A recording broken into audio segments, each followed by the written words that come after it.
What's up, y'all? Alvin here, and it's been a minute since I've done a boat video, and I've made a couple changes to the jet skiff, and I'm kind of excited to be out in it because we're moving into fall, so that means the fishing's going to pick up out here on the river. I'm going to be spending more time on the river, so I thought, why not?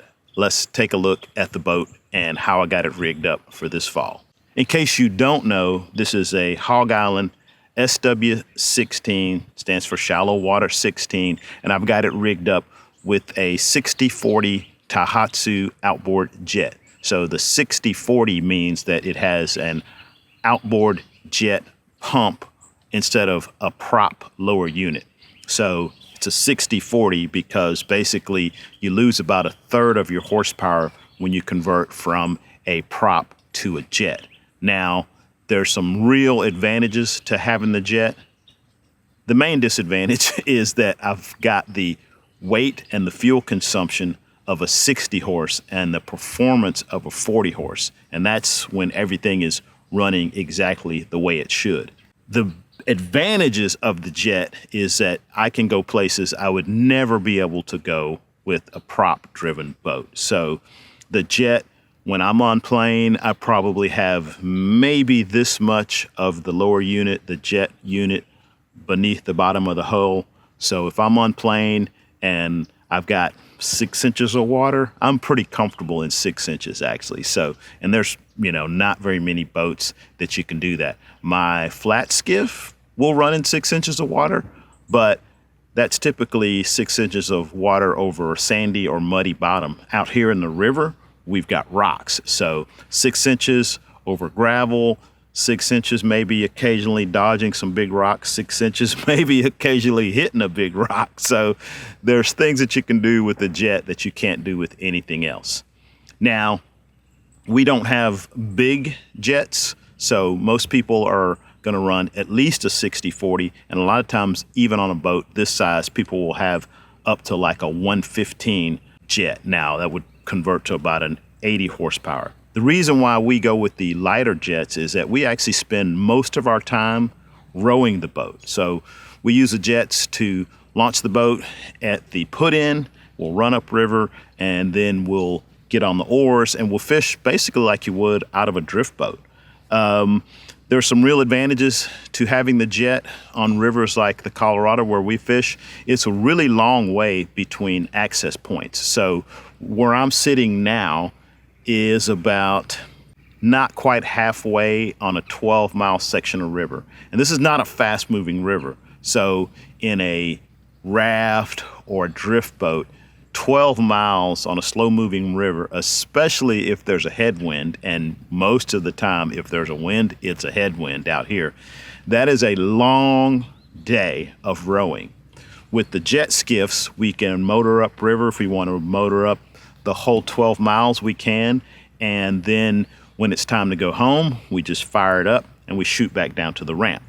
Or if we know the fishing's been better in certain sections of the river, we can stop and we can fish those sections of river. We can zip down to the next section that's been fishing well. Or if we want, we can motor back up and fish the same section over again. So that's one of the real advantages of having a jet skiff on these types of rivers. All right, so let's check out how I've got this thing rigged up, and I'll show you a couple things that are different from how I used to have it rigged up. All right, we'll start back here in the back. So there's that outboard jet drive, and we do use a tiller.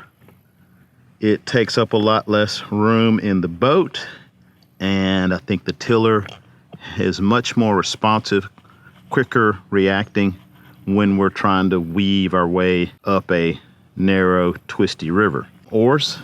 On this thing, I've got 10-foot oars, and for this fall, I just refinished the oars, so they're looking good. They were looking a little dusty. Now, like I said, I've made some changes to the boat, and one of the biggest changes has been this anchor system. I've had this anchor system sitting in my garage forever, and I just now hooked it up. So sort of like the anchor you would see in a drift boat. If I pull this carabiner here, it will drop the anchor And the anchor rope just runs along the side of the boat and drops off right there. So this is identical to what you would see on most drift boats or rafts. Doesn't really get in the way at all. The only disadvantage is that I don't have my rod racks on this side of the boat anymore. So yeah, I've had this anchor system just sitting in my garage forever, and I don't know why I didn't put it on. You know, I know sometimes I'm like, well, I have a motor. If I want to fish a spot more than once, I just motor back up and fish it again. But I really do like having it on. I mean, I can drop it, especially if I'm fishing by myself, I can work a spot. Or, you know, if we need to stop somewhere to land a fish and we don't want to cover too much water while we're netting the fish and maybe taking a picture, it's really nice to be able to just drop the anchor and just chill. Or maybe we want to just eat lunch in the middle of the river. We can do that with the anchor. When we stop to fish, the front cooler actually becomes the seat for the rear angler. Whoever's fishing in the back of the boat, then this is their area back here. We switch the boat around a row with the engine downstream, because when we're rowing, we're usually pulling back to slow the boat down or to steer the boat, and it's much more responsive when pulling against the pointy end than it is against the square end. People always ask, why do you row backwards? It's just because it works a lot better that way. One of the cool features of these boats is there's got a lot of storage.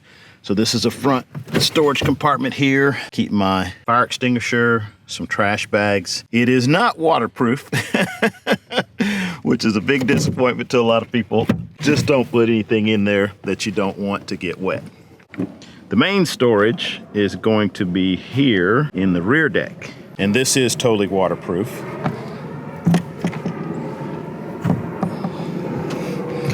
Got it pretty full right now. There's my battery in the center, and then I've got my Coast Guard required PFDs. Although usually when we're running the boat, we will wear the inflatable PFDs, the ones that self-inflate when you hit the water. I've got my straps. Got a Yeti cooler with tools in it, and there's my battery. More storage here in the center. This is usually where I have my Yeti gallon jug, but since I'm just out here by myself today, I didn't need that much water, so I've got a couple of bottles in the cooler, and that's going to take care of it for me. All right, so that is my outboard jet skiff that I'll be fishing in. I'll be switching back and forth between this one and my flat skiff, but that's where I will be the majority of the fall and into the winter. Once it gets completely winter cold, I will probably be spending most of my time in this boat. But for the next probably 2 to 2.5 months, I'll be going back and forth between the two. So maybe we need to do a video on the other boat. I've got an old video on the other boat right over here, if you want to check that out. I tell the good jokes.